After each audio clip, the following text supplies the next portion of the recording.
दोस्तों हम सीख रहे हैं टैली प्राइम के फीचर्स। टैली प्राइम के फीचर्स में ये है पार्ट 5 और मैं सतीश आप सबका स्वागत करता हूँ। इसमें क्या है इंटरेस्टिंग देखिए, क्योंकि टैली के फीचर्स बहुत इंटरेस्टिंग है।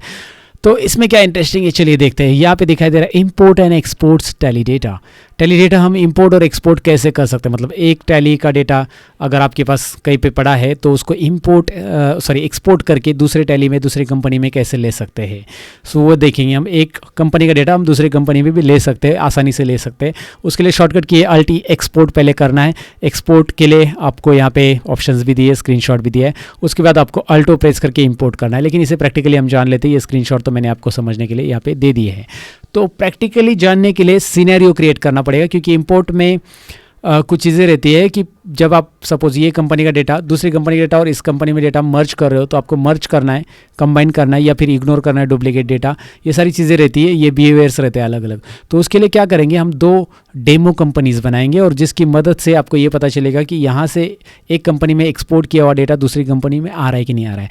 तो क्योंकि आपके सामने वो डेमो कंपनीज़ रहेगी तो आपको रिकॉर्ड भी याद रहेंगे और क्विकली आप समझ पाएंगे कि ये प्रॉपर हो रहा है। हम मतलब वेरीफाई करेंगे ना, क्रिएट कंपनी। ओके, टैली तो प्रॉपर करेगा वो काम, लेकिन हम वेरीफाई करके भी देखेंगे प्रॉपर हो रहा है कि नहीं हो रहा है। सो हम यहाँ पे इंपोर्ट प्रैक्टिस करके देते हैं, इंपोर्ट एक्सपोर्ट प्रैक्टिस, या फिर टैली फीचर्स 5 इसे नाम देते हैं। 5A नाम दे दिया इस कंपनी को, F5 फीचर्स 5 है ना, ये 5 नंबर के फीचर्स का पार्ट है, तो इसलिए फीचर्स 5A पार्ट। ओके, बाकी कुछ नहीं डाला मैंने इसमें। Control A accept, company accept, और ये भी एक्सेप्ट। GST वगैरह कुछ ये करना नहीं मुझे, बस एक लेजर यहाँ पे मैं बना रहा हूँ, 1 या 2 लेजर मैं बना देता हूँ इस कंपनी के अंदर। टैली 5A में मैं क्रिएट कर रहा हूँ। देखिए यहाँ पे मैं क्रिएट कर रहा हूँ, क्रिएट ऑप्शंस आपको दिखाई दे रहा है। क्रिएट में जाकर मैं लेजर में जा रहा हूँ, मैं एक राज नाम का लेजर तैयार कर रहा हूँ और ये मेरा सन्ड्री डिटेल्स, ऐसे एक एग्जाम्पल तैयार कर रहा हूँ। आपको मैं बस दिखा रहा हूँ कि इसका ओपनिंग बैलेंसेस 50,000 है। कितना बैलेंस दिखा रहा हूँ मैं इसका, ओपनिंग बैलेंस 50,000। ओके, एक राज नाम का लेजर तैयार किया और उसका ओपनिंग बैलेंस मैंने 50,000 डाल दिया। अब मेरे पास ऑलरेडी एक लेजर रहता है कैश का, जिसमें कुछ अमाउंट डाल देते हैं हम।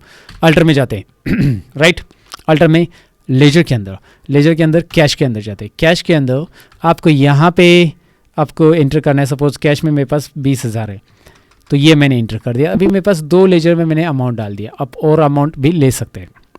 एग्जाम्पल के लिए मैंने 2 लेजर ही बना दिए। 2 लेजर में एक तो कैश लेजर पहले से था, राज लेजर एक बना दिया और उसमें अमाउंट डाल दिया, 50,000 भी था।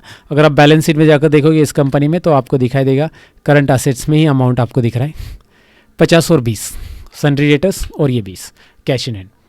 ओके ठीक है, एग्जाम्पल। अब मैं इसे एक्सपोर्ट करता हूँ। एक्सपोर्ट के लिए अल्टी, ध्यान से देखिए। आप यहाँ पे एक्सपोर्ट क्या कर सकते हैं, करंट जो चीज़ें चल रही है वो एक्सपोर्ट, जो भी आपको दिख रहा है बैलेंस शीट वगैरह। लेकिन एक्सपोर्ट हम कर रहे हैं मास्टर्स खाली। पहले ट्रांजेक्शन भी कर सकते हैं, आप वाउचर भी ले सकते हैं, क्योंकि आप सारी चीज़ें एक्सपोर्ट करना चाहते हैं तो कर सकते हैं। लेकिन अभी मैं मास्टर्स करना चाहता हूँ। मास्टर्स यानी हमारे लेजर्स, तो लेजर या फिर स्टॉक मास्टर्स ले रहा हूँ मैं। चलो मास्टर्स ले लिया मैंने और यहाँ पे सिंपली सेंड बटन पे क्लिक करना है। लुक एट देयर, ये जो फॉर्मेट बन रहा है ना मास्टर्स का, वो .xlm फाइल में बनेगा। इसके पहले अगर आपने किसी और मास्टर का बैकअप लिया है तो याद रखो कि आपको जाना है कॉन्फ़िगर में। क्यों? क्योंकि पहले आपने मास्टर का बैकअप लिया है तो वो ओवरराइड हो जाएगा, क्योंकि master.xml पहले से एक फाइल रहेगी आपके पास। तो कॉन्फ़िगर में जाओ और इस फाइल का नाम जाके यहाँ पे बदलो।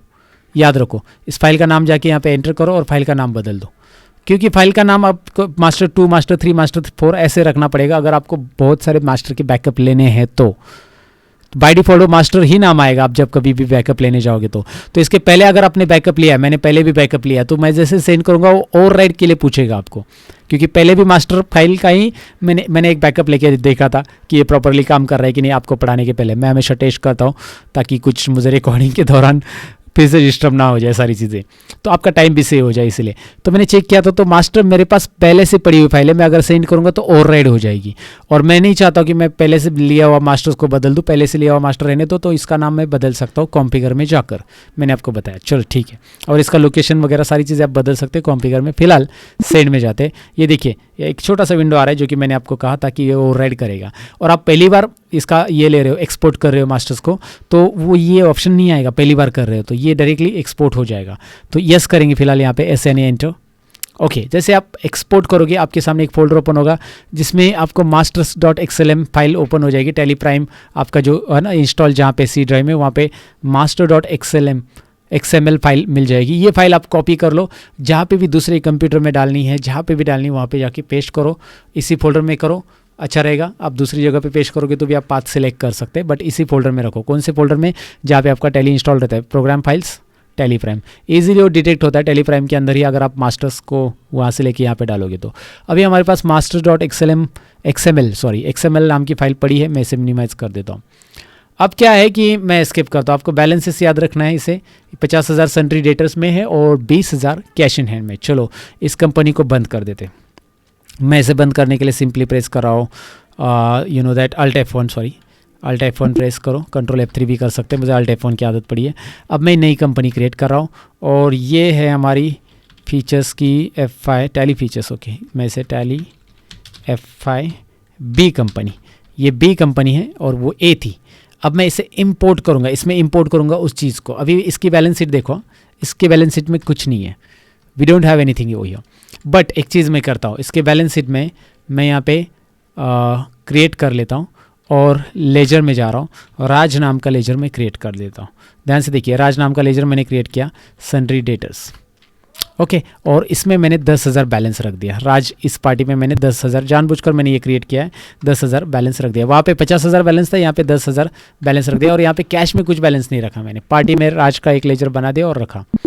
ठीक है, अब मैं क्या करूँगा, जब मैं अभी इंपोर्ट के लिए जाता हूँ, अभी मेरे पास बैलेंस शीट में देखिए 10,000 है सन्ड्री डेटर्स, राइट।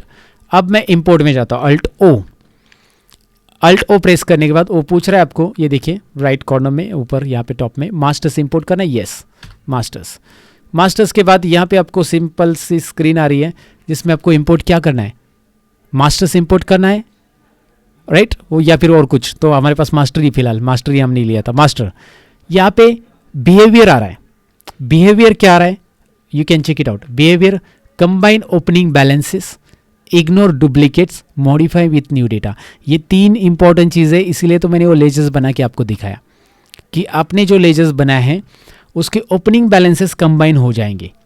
मतलब राज यहाँ पे भी है, इस वाली कंपनी में भी है, जो कि हमारी सेकेंड कंपनी बी वाली कंपनी, उसमें भी राज है, पहले वाले में भी राज है। पहले वाले में 50,000 बैलेंस है, इस वाले में 10,000 है, तो दोनों के बैलेंसेस मिलके 60,000 होंगे अगर आप ये सिलेक्ट करते हो तो। ओके, और इग्नोर डुप्लीकेट्स अगर आप करते हो तो डुप्लीकेट्स इग्नोर हो जाएंगे, वो नहीं होंगे कंबाइन, याद रखिए, डुप्लीकेट्स इग्नोर हो जाएंगे। राज वहाँ पे भी है, यहाँ पे भी, लेकिन इधर के राज का पकड़ा जाएगा, उधर के राज का डुप्लीकेट्स इग्नोर किया जाएगा, राइट। मतलब उधर के राज का बैलेंस नहीं लिया जाएगा। And modify with new data, मतलब नया डेटा इसमें रिप्लेस हो जाएगा। पूरा डेटा यहाँ पे सपोज कैश में अभी 50,000 बैलेंस पहले से थे तो कंबाइन नहीं होगा, इधर कैश में उधर जो 10,000 बैलेंस है ना वो उसके ऊपर ओवरराइड हो जाएगा। मैं कहने का मतलब ये है कि अगर मैं मॉडिफाई न्यू डेटा करता हूँ तो राज में यहाँ पे 10,000 है, तो वहाँ पे राज में कितने थे, 50,000 थे ए कंपनी में, तो 50,000 आएंगे, 10,000 रिप्लेस हो जाएंगे, रिप्लेस, समझ में, 10,000 की जगह डायरेक्ट 50,000 आएंगे। तो ये तीनों अलग अलग सिनेरियो में काम करते हैं। देखिए कंबाइन करेंगे तो कंबाइन हो जाएगा 10,000 प्लस 50,000, 60,000 राज का बैलेंस हो जाएगा। इग्नोर डुप्लीकेट्स करेंगे तो राज का 10,000 ही बैलेंस रहेगा, 50,000 को डुप्लीकेट को इग्नोर किया जाएगा। जो 50,000 ए कंपनी से यहाँ पे आने वाला है ना राज का बैलेंस, वो नहीं आएगा। और मॉडिफाई विथ न्यू डेटा करेंगे तो राज का 50,000 ए कंपनी से यहाँ पे आएगा, लेकिन 10,000 यहाँ का जो है राज का वो नहीं दिखाई देगा। ओके, ये 3 सिनेरियो आपको मिलते हैं।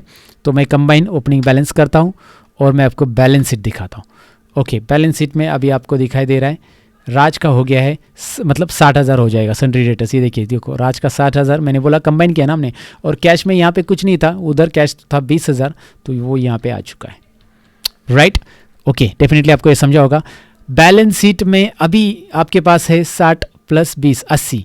अब मैं दोबारा अगर इंपोर्ट करता हूँ, अब ध्यान से देखिए ए कंपनी में हमारे पास क्या क्या पड़ा है। ए कंपनी में हमारे पास 50,000 पड़ा है राज का बैलेंस और 20,000 पड़ा है कैश का बैलेंस। अभी मैंने ऑलरेडी उसे इंपोर्ट किया, लेकिन मैं दोबारा इंपोर्ट कर रहा हूँ। और उस टाइम पे मैंने मास्टर्स को क्या रखा है, modify with new data, modify with new data रखा मैंने। ध्यान से देखिए, ये मैंने रखा और एंटर किया। अब आपके बैलेंस शीट में क्या हो रहा है कि कैश में यहाँ पे 20,000 पहले पड़े थे, वो आपको दिखाई दे, वहाँ पे 20,000 थे, सॉरी, वो यहाँ पे आ चुके। और वहाँ पे 60,000 थे ना, 60,000 हो गए थे राज के, लेकिन 50,000, क्योंकि ए कंपनी में 50,000 ही थे तो उसने ओवरराइड कर दिए राज के। यहाँ पे 10,000 जो थे वो हटा दिए राज के, सिंपल है। तो ये सारी चीज़ें होती है, वहाँ का डेटा पूरा का पूरा इस कंपनी में ओवरराइड होगा, इस कंपनी का जो ओरिजिनल डेटा है बी का वो हट जाएगा, मॉडिफाई विथ न्यू डेटा, पूरा डेटा न्यू डेटा यहाँ पे आ जाएगा। सो ये ऑप्शंस आपको याद रखने हैं, और इग्नोर करेंगे तो उसके सिनेरियो में क्या होगा वो भी मैंने आपको समझाया। तो इंपोर्ट और एक्सपोर्ट कैसे काम करता है डेफिनेटली आपको इस फीचर में समझा होगा। काफ़ी कमाल के फीचर्स है टैली के, मुझे बहुत अच्छे लगते हैं, जहाँ पे आपको जब बहुत सारी कंपनी में काम करना है या बहुत सारा ट्रबलिंग करना पड़ता है कि अब ये सारा डेटा मुझे वहाँ पे लेके जाना है, वहाँ पे लेके जाना है, वहाँ पे लेके, तो है ना आसान ऑप्शन इंपोर्ट एक्सपोर्ट कर लीजिए यूज इसे। Thank you very much for watching this part. मिलते हैं कुछ और इंटरेस्टिंग पार्ट के अंदर। इंटरेस्टिंग बोल रहा हूँ मैं दोस्तों, और है बहुत सारे। Bye bye guys.